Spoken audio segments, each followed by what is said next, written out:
Hello, folks.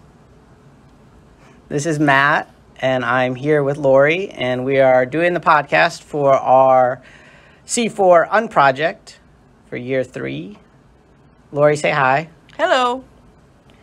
We're going to tackle 3 different questions for the Once Off podcast here, and we're going to jump right into it. I'll be asking the first question of Lori. She'll talk a little bit, and then I will jump in as well. So our first question is about what drew us to the C4 project, and why are we interested in developing students' civic and creative capacities? Lori, what do you think? Well, I worked with people from CMA in the past, and I've always enjoyed my experiences there because it's nice to collaborate with a group of educators that don't necessarily work with me where I am, and people that are like-minded and pretty positive about making change. And I think I was drawn to this project particularly because of the state of our world, sort of, and how at odds everyone seems to be. And that was even before the pandemic happened, so that just made it even more important. And I guess just really stepping back to think about why people treat each other the way they do. And I feel like this kind of focus is something that's missing from sort of our standards and what we have to teach. And we talk about classroom community a lot, but I don't know how many connections we make for kids to see that that's something that transcends just being here at school within our little setting because of how they act out of the setting. So those are some of the reasons that I thought this was interesting. Yeah, I think that one thing you mentioned that I wasn't really thinking about that has been impactful is the idea that we live and teach all the way, an hour and a half from Columbus, and we get to work with a bunch of Columbus teachers, which are, not only in a different district, but do things a little bit differently. And that has been helpful to, get to interact with those kinds of people. I know for me, in terms of why I was interested in this project, the reasons that we get into this profession are not, so that we can teach content. We're not trying to be, I think the world needs a bunch of kids that know how to do math, right? So when we get down to the nitty gritty of kind of why we became teachers in the first place, I think that the civic capacities, making kids better people and making our world a better place, I think those things matter. And I think, like you said, the standards themselves don't really address those issues. So when kind of Jen approached me about the project, we had been studying the creative capacities for quite some time, you and I both, and, adding in the civic element to it just kind of makes sense as the next step and gives purpose for focusing those creative energies. Yeah. Do you have anything to add on to those ideas or no? Okay, we'll keep moving on. No, I think that sums it up pretty well. Folks, this is going to be a raw podcast, okay? So hang in there with us. All right. We also we're going to talk about what civic and creative issues matter to our students, why we think they matter to our students, and sort of what makes us say that. So what do you think, Matt? Yeah, I was thinking about this one. Lori's covering up her answers because she's well prepared for this and I'm winging it. But I did think about this question, and we've talked about it before. I think there's issues that can be labeled like bullying or, littering that our kids kind of have a grasp of as these are problems in our society that affect me, and I know I'm supposed to say this problem matters and those kinds of things. So I think that those things begin to surface. What I've been kind of noticing in terms of issues or thinking about, at least, is in year 2, we talked a lot about the tensions in the C4 space. And I think those tensions, like independence versus interdependence, and one versus many, or diversity versus belonging. When I watch these kids play on the playground and I watch them get mad at each other over something, or there's a moment of high emotion, I think that's what I really see them, getting passionate about, is these issues, which is a little bit different than labeling things. But that's what I'm noticing is these tensions create the issues, and them being kind of impacted by them personally and firsthand. Those are the things that matter to them because they are being impacted firsthand, and it's not as abstract, and they can feel it. Yeah, I would add on to that. I was thinking about how, and we talked about this a little at C4 in our meetings, but fairness is a big issue to kids, and it's like what you're saying, Matt, about that's something they experience. And there's not like a day that goes by where either it's kind of jokingly or seriously someone says something about something not being fair, or it's rigged or whatever. And I think that that's just a natural part of being a kid. But I also think they're in the process of learning that life's just not that fair all the time, and it's sort of a hard acceptance. But I think, like you were saying, I think it's because it's not abstract to them. That's the thing they experience regularly. And then they start to see, when they're a little bit older, like how that looks in the rest of the world and what's unfair. So they might, in a very abstract way, look at like what's going on in the Ukraine and think about what's unfair, but not really make a deep connection to it because they can't quite conceive of it.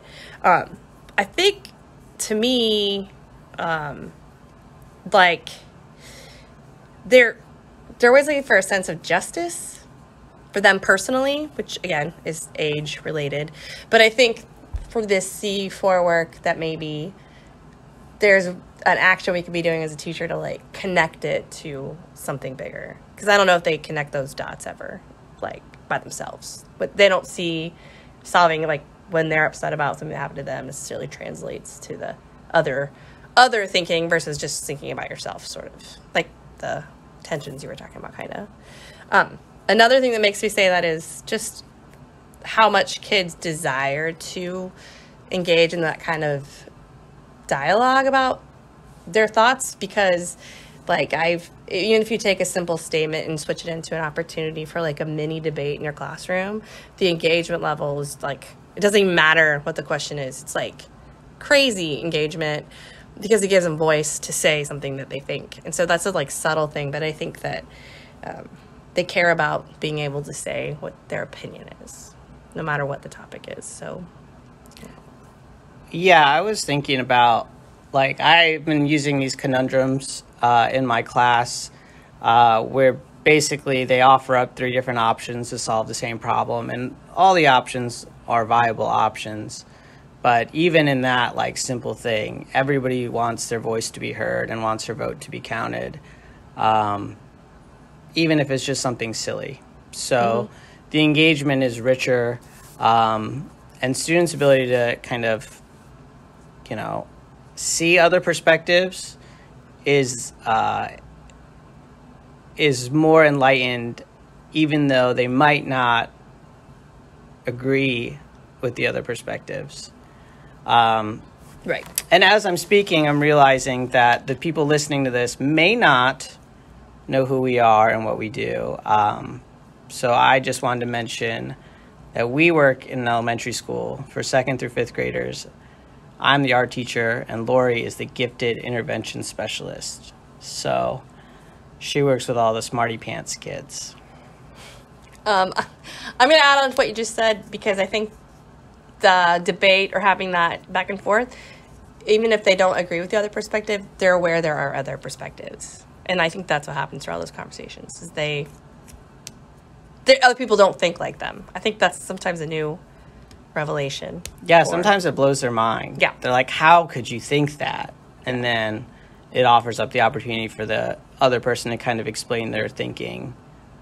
And that is called learning. All right, we're going to go on to our last question here. And it's just about, what are we doing now? We've been doing this process for 3 years. And we've done other stuff with CMA prior to those 3 years. So we've been in this game a while, or this partnership a while. So what are we doing now that's different than what we were doing before? Lori's going to start. I'd say I'm much more intentional and deliberate when it comes to the conversations we have in my classroom. My perspective of all things has shifted a little, and I feel like the C4 ideas are always sort of in the back of my mind. It's kind of helping me connect the dots between different things I'm involved in, like PBIS and some DEI things we do here in our district, and just curriculum things. I think I'm a better listener, and just by allowing the kids to talk and have some voice, I realize how much they care about issues, and I value giving them the time to sort of share, even though, again, it might not be a significantly huge topic, but it's important to them, and save time for that. I have a whole new focus on teaching kids about having agency in their life and actually using that word.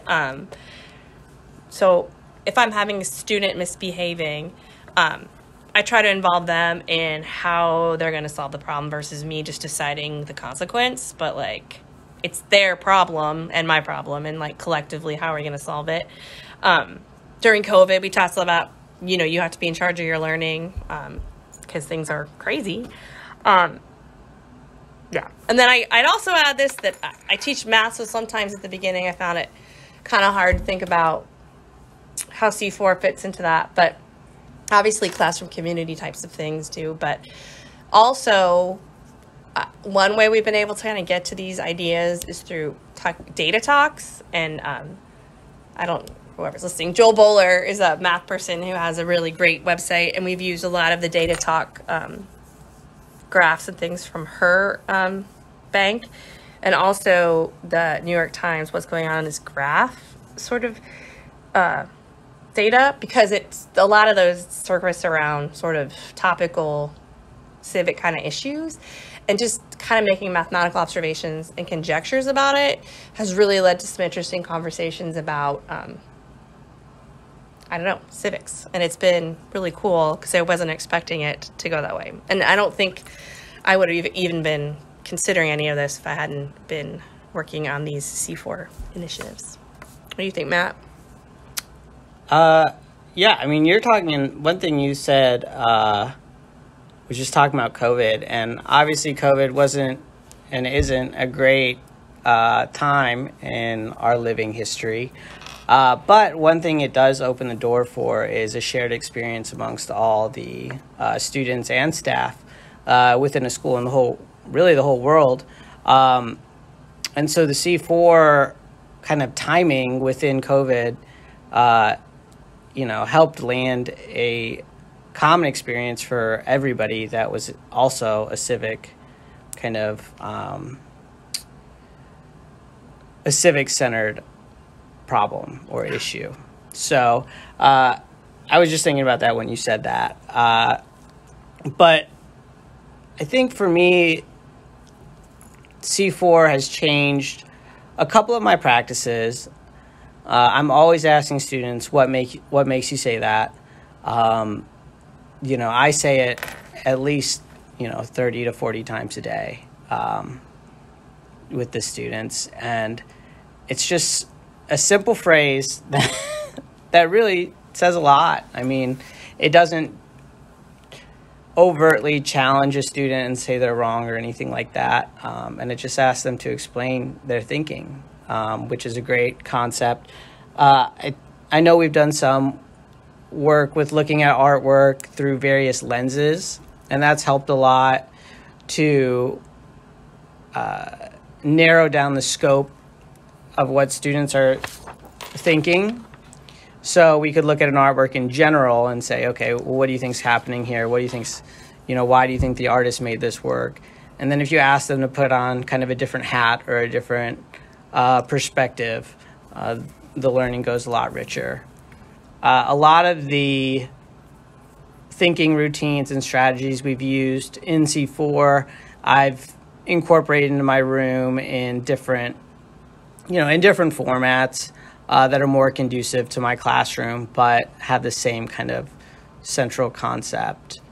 And, all these things kind of work together to get the students kind of thinking about something bigger than themselves and understanding multiple perspectives, which is a big thing that Lori and I focused year one on, was multiple perspectives.